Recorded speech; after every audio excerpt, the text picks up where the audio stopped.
Selamat pagi, perkenalkan nama saya Revandro Ronald Richard Raung dengan NIM 0730240095 dari kelas Pendidikan Agama Kristen 1A.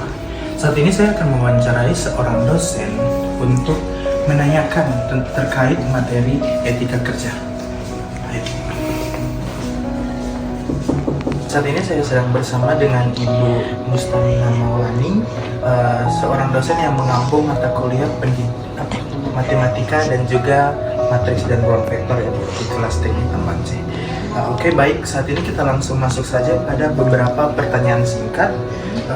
Bu, menurut Ibu, apa arti dari etika kerja sebagai seorang dosen? Etika kerja tidak hanya dosen ya, etika kerja di semua lini, bisa di perusahaan, bisa di dunia akademik, bisa di mana aja. Itu intinya adalah kita harus membangun suatu kepercayaan ke atasan dan ke klien. Ke klien kalau di bidang pendidikan berarti ke mahasiswa, seperti itu. Nah, sekarang yang kedua mungkin menciptakan lingkungan kerja yang baik. Dengan kita bersikap baik berarti akan membangun lingkungan kerja kita yang kondusif.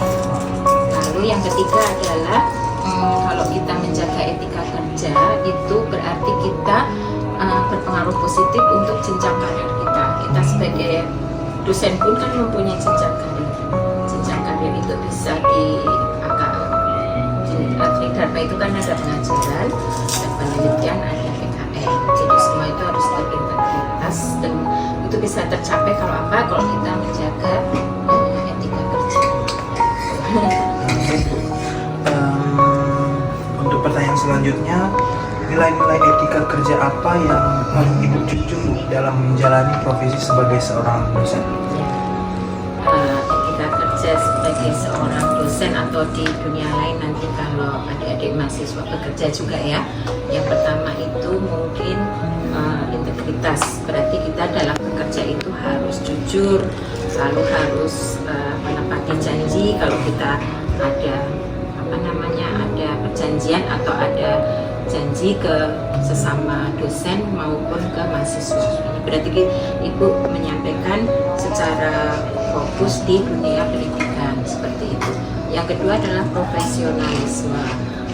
Dengan cara apa kita menjaga profesionalisme? Mungkin dengan kita berlaku sopan, lalu kita menunjukkan sifat sifat positif atau etos kerja yang baik. Berarti itu akan kita menjaga profesionalisme sebagai dosen dalam hal ini. Yang ketiga mungkin disiplin dan tanggung jawab. Berarti artinya kita disiplin dan tanggung jawab di ketepatan waktu dalam bekerja seperti itu. Walaupun karena di sini Ibu ada struktural juga di rektorat, mungkin disiplin kerja Ibu mungkin kemarin kan ada di kelas adik mahasiswa ya, kadang kita lakukan secara daring, kadang diberikan tugas, tapi itu semuanya Ibu mempertanggungjawabkan dengan baik sesuai dengan PS pastinya. Lalu yang selanjutnya mungkin sesuai tadi itu definisinya berarti kita harus menjaga sikap dan keatasan dan rekan kerja. Dalam hal ini mungkin rekan kerja sama dosen, berarti sesama mahasiswa juga dalam hal ini ya, lalu ke atasan. Sudah sih, kalau selanjutnya mungkin yang terakhir di semua tempat itu atau sekarang di lingkungan kita, dalam hal ini adalah prodi dan fakultas, pasti ada kerahasiaannya. Kerahasiaan yang harus kita jaga sehingga tidak membawa kerahasiaan itu kan ada bersifat mungkin ada yang baik, ada yang kurang baik seperti itu, tapi kan semuanya itu harus kita jaga supaya kita bisa bekerja dengan aman, dengan tentram dan dengan tenang. Itu kalau dari Ibu.